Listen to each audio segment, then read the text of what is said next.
Good morning. It's a Sunday morning, the first or maybe the second Sunday of January. And I've just been thinking about so many things, the things I'm grateful for, and the things that I'm considering to perhaps some plans or some thoughts about this new year that we've all begun. But for me, I think the one thing that really tends to stand out in an interesting way is the idea of being financially literate. It's a topic that is dear to me and sometimes troubling. For the past 4 or 5 years now, I started my journey in the financial services industry. I got licensed as a financial professional mid-year 2020. And my journey began. For me at first, it was just the idea of and the excitement of realizing that, there was an opportunity that I could make some extra money on the side. And I joined a partnership with some very good friends of mine and have some great mentors. And so the idea at first was just, this was an opportunity where I could make some extra money for myself and my family and put myself in a better position in life. But as the journey continued and I began exploring its depth, which I haven't gone anywhere near the depth of this, the more I realize how profoundly ignorant I am about money. See, the truth is, for many of us, now I'm of African descent, I'm from Cameroon, and perhaps you would agree with me that we were made and programmed to believe a lie. Yeah. Or maybe a half-truth. And the half-truth was this, is that you and I were made to believe that, if we work hard and we study and go to school in particular, go to school and get good grades, and you'll be successful. And I believe that was a deception. To be successful academically is great. It's an achievement in itself, for sure, don't get me wrong. To be successful academically, to achieve that, it's great. But I believe that for most of us, we had joined the two together, that if I had academic success, then it should directly translate to financial success. At least for me, that was my belief. And I tend to even see that in our society, because I remember a few times and instances my wife shared with me that when she went to work, and now my wife, she's a nurse, and she's a great nurse. This lady, she loves to help people, and that's her space. A few times she went to work, and in the process of having conversations with her colleagues, and perhaps they asked her what her husband does for a job, and when she shared with them that I was an engineer, they were like, "Girl, what are you doing working?" So the question is, where or why did they say so? Why did they make such a comment? That why is she working? I'll give you a few hints why I think they made such a comment. Because the expectation or the perception was that as an engineer, I made a lot of money. And I should be making so much money that my wife would not need to work. In fact, she said when they told her that, she just laughed and smiled at little if they knew. And that was the truth, if they knew. So, what about you?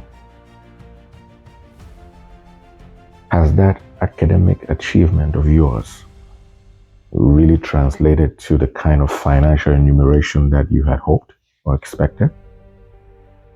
If not, have you ever pondered why that is?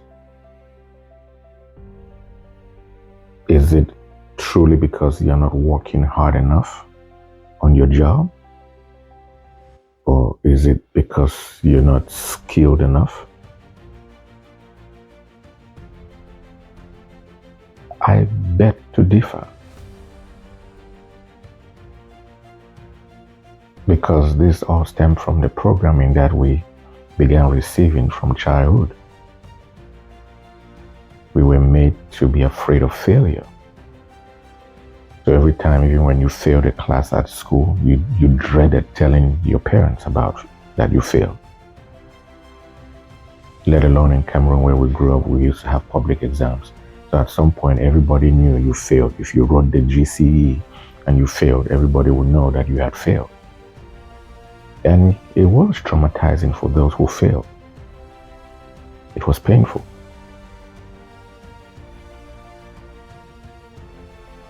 But is failure really a bad thing? Because what that also perhaps made us to begin to think and believe was that failure is the opposite of success. So we shy away from failures because to us failure meant we were not successful. That was our interpretation of failure. But is that really the case? Imagine how much burden we've carried with us along the years. And that begins to proliferate in every other area of our lives. Everywhere we fail, sometimes we take it so hard on ourselves because that word failure means something bad. But all of this, for me, is a result of our lack of financial understanding. It's incredible that a lot of us are highly educated. I have a bachelor's in electrical engineering. I have a master's in management. I have some professional certifications as well. And yet, financially, I was struggling. You could say, what were my management habits? Was I budgeting? All of those things are financial habits that I was not taught, neither was I trained in. And even the little I did would have been enough to help me achieve financial success, simply because the fundamentals were not there. What do I mean? It's simple. If you are a math student from elementary school, they started teaching us addition and subtraction. And the whole of mathematics hinges on those two simple concepts, addition and subtraction. What were you and I taught about money?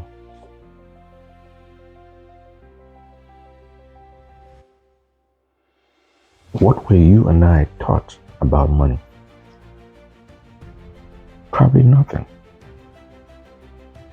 Even some of the concepts that apply to money rules, the way we were taught them, it's so difficult for us to see how they apply or they impact us today. For example, compound interest. That was a mathematical topic that we learned. But for most of us today, we don't know how it affects us for the good or for the bad.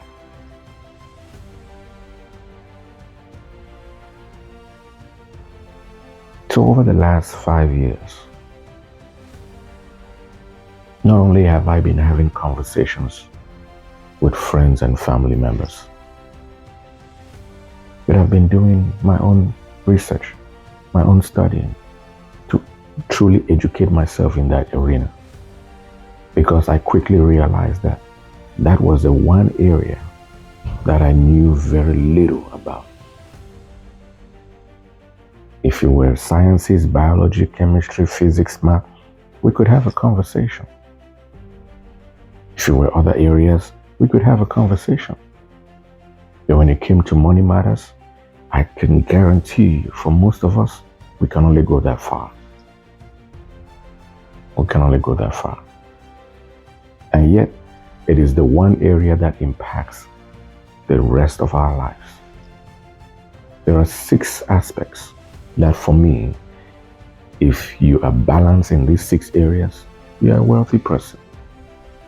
Now, what are those 6? I call them the 6 F's. Your faith, your family, your finances, your fitness or your health, fun, and your friends. Now, of these 6 things I just mentioned, every time I talk about these 6 things and I ask people to pick, to prioritize their top 3 items out of these 6, you know what I find? Finances is always one of the 3 that they pick.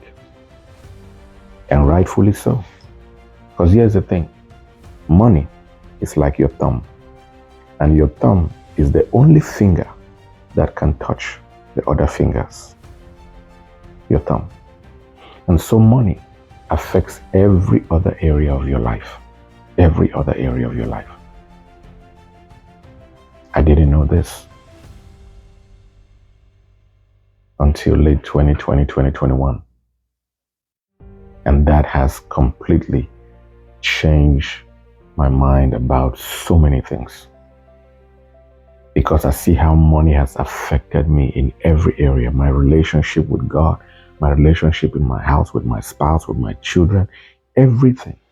My health, the fun I would like to have. I love to travel, but I can't quite do so. Why? Because money is talking to me, or my wallet is talking to me. So for me, money is one of the most fundamental things that we should have been taught. It may not be the most important, but in my opinion, it is the most fundamental that we're supposed to have been taught and trained, but that didn't happen. Now you're in your 30s, you're in your 40s, you're in your 50s, and you're still struggling with money, like me. So the question is, when are you going to decide to start learning about money so your life can turn around? I want to invite you to go with me on this journey. My goal is to share what I've learned over the last 5 years with as many people as possible.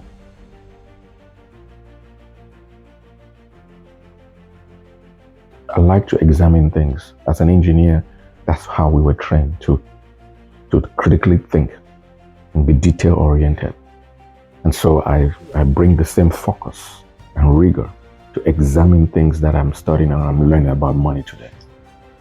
So I don't just pick and choose or just listen to something and just run with it. No, I take some time to examine it, to make sure it's solid, to make sure it's valid, to make sure it has substance. I pray that this video would help you to start thinking, but not only think, because I don't want you to get stuck in the realm of analysis paralysis, because that's where I was at some point as well. Because also, sometimes for those of us who think a lot and would like to analyze things and would like to pay attention to details, we can think all day and not make a decision. I pray that that's not you. All I ask is this, that ask yourself this question. If you've achieved so much success in so many other areas of your life, maybe you have a successful marriage, your kids are doing well in school, you name it, but money challenges seems to still exist, then ask yourself why that is. Is it just because you're such a poor manager at what you make? Or could it also be that there's just some things you just don't know that if you knew, you would do better? Like we say, I will do better when I know better. Right? So the only way transformation or change happens is when new information is brought to bear. And I believe that's what has been lacking for so many years and for so many of us. my goal is to help uncover some of these things that perhaps we have seen, we've heard, but it has never really resonated with us, or we've never had the time to think and really ponder upon it. And maybe no one has ever sat down with us to just explain it in a way that makes sense. I, Kingsley Akinde, am willing to do that. That's why I'm inviting you to subscribe to my YouTube channel, Discovery Hour. I hope that this video blesses you. And if you have any comments or questions, please put it in the chat. I love questions because guess what? Questions are the open door or the gateway to more information. Let's go on this journey together. And remember this, that in all you're getting, get understanding. Have a great Sunday. Have a great day. May you be blessed today. Bye for now.